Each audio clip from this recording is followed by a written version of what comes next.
en sommes au Pérec Memchet, chapitre 48. Alors, ce chapitre, il parle de la Torah 72 du deuxième tome du Likutei Moharan. Il nous dit Rabbi Nathan, la Torah Chaim Nitzrim, la Torah qui s'intitule la vie éternelle, qui se situe dans le chapitre 72 du deuxième tome du Likutei Moharan, Neemra be'et sheba etzlo al Shabbat Kodesh parashat Yitro tzadik echad mefursam gadol. Elle a été dite au moment où est venu passer chez lui, chez Rabbeinu, un grand tzaddik réputé.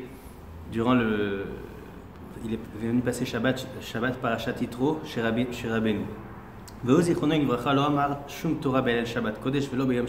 Et lui, Rabbeinu, ce Shabbat-là, il a dit aucune Torah, ni le Shabbat au soir, et ni le lendemain matin. Et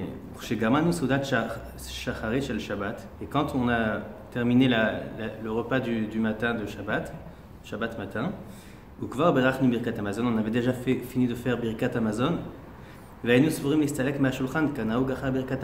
on pensait, nous raconte Rabbi Nathan, qu'il pensait, lui et ses amis, quitter la table une fois qu'ils ont déjà fini de faire le Birkat Hamazon. Mais lui, Rabbeinu, il est resté assis à sa place, il ne s'est pas levé après Birkat Hamazon. Alors eux aussi ne se sont pas levés. Ils ont vu que Rabbeinu est resté assis. Alors ils sont restés assis par politesse. Ils n'ont pas quitté la table tant que Rabbeinu était encore assis à table. Et même ce tzaddik là, ce grand tzaddik qui est venu rendre visite à Rabbeinu et passer Shabbat chez lui, lui aussi il est resté assis à table. Betor kar Ana ve'amar. Et entre-temps, Rabbeinu a commencé à parler et à dire que Shoreim tatzmo im tzaddik afilu keshen shomin Torah gam ze tov meod qu'elle dezem ekablin gdula. Il a dit Rabbeinu que quand on s'imagine avec le tzaddik, on s'estime proche du tzaddik, on se fait appartenir au tzaddik, on appartient au tzaddik, quand on fait partie du clan du tzaddik. Alors, même si on n'entend aucune Torah du tzaddik, on n'entend pas de chidushim et de nouvelles Torot, de nouveaux enseignements, mais ne serait-ce que le fait de s'estimer près du tzaddik, de faire partie des élèves du tzaddik, ça suffit déjà pour recevoir la gdoula, une grandeur, un grand niveau.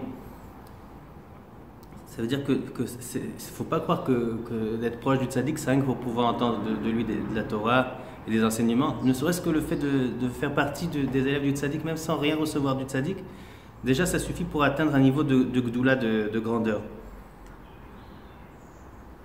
Vetri lomar Torah anal. Et ensuite il a commencé à développer cette phrase en parlant de cette Torah-là, cette Torah 48, qui parle là-bas du fait justement de s'imaginer près du tzaddik, sans pour autant entendre de lui des Torot, où ça peut nous mener à des grands niveaux dans le service de Dieu. Betor dvarav kinichnas b'amirat Torah kanal. Ana v'amar, alo betor kach ani omer Torah, afal piken gamar kol Torah anal. Et ensuite, une fois que Rabbeinu a commencé à dévoiler toute cette Torah-là, une Torah qui est assez longue, il a commencé à dire, et voilà que en disant tout ça, maintenant, finalement, vous avez fini par recevoir de moi même une Torah. Ça veut dire au début, il leur a parlé de l'importance d'être proche du tzaddik même sans recevoir de lui une Torah. Et entre-temps, Rabbeinu leur a dévoilé une Torah finalement. Aklal, shekama vekama torot kimat kulam nemru benes gadol. Shekimat aya olam chaser me'ato v'aganuz. Alors, il nous dit Rabbi Nathan que de manière générale, ça s'est toujours passé comme ça, que chaque Torah que Rabbeinu a dévoilée, elle a été dévoilée dans un contexte miraculeux, d'une manière étonnante.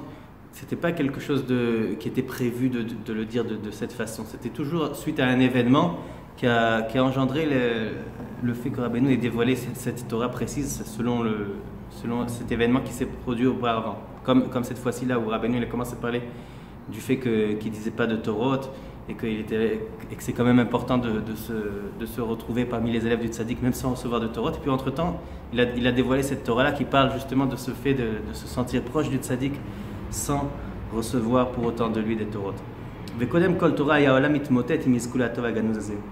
Et avant chaque Torah que Rabbeinu a dévoilée, alors le monde était vraiment, il basculait, il ne savait pas encore si jamais ils allaient les recevoir ce cadeau du tzaddik, cette Torah ou pas, parce que tout dépendait des événements qui allaient se produire. והשם יתברך בדרכיו הנפלאים והחסדיו העצומים מסביב בכל פעם סיבות לטובה, עד שזכינו בכל פעם לשאוב מהנחל הנובע וכו'. Et Dieu, par ses merveilleux chemins et ses bontés immenses, il a toujours fait en sorte que le tzaddik puisse trouver les événements qu'il faut pour dévoiler les Torotes qui leur convient. Parce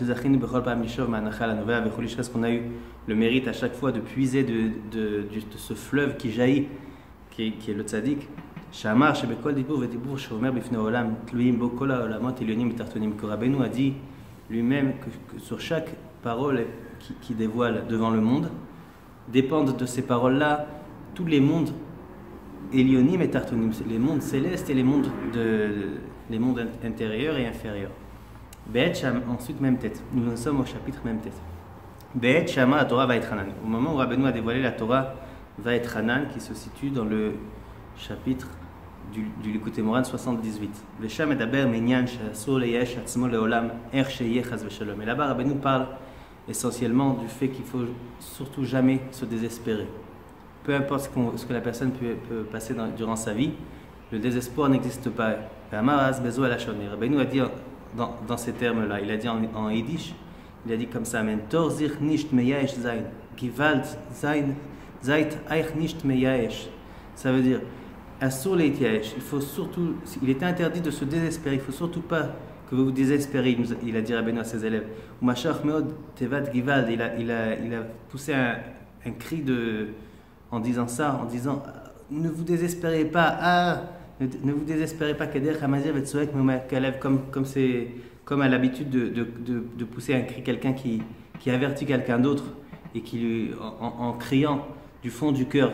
C'est comme ça que Rabbeinu a voulu nous transmettre ce message, de surtout jamais se désespérer, quoi qu'il en soit, il y a toujours une résolution et une solution.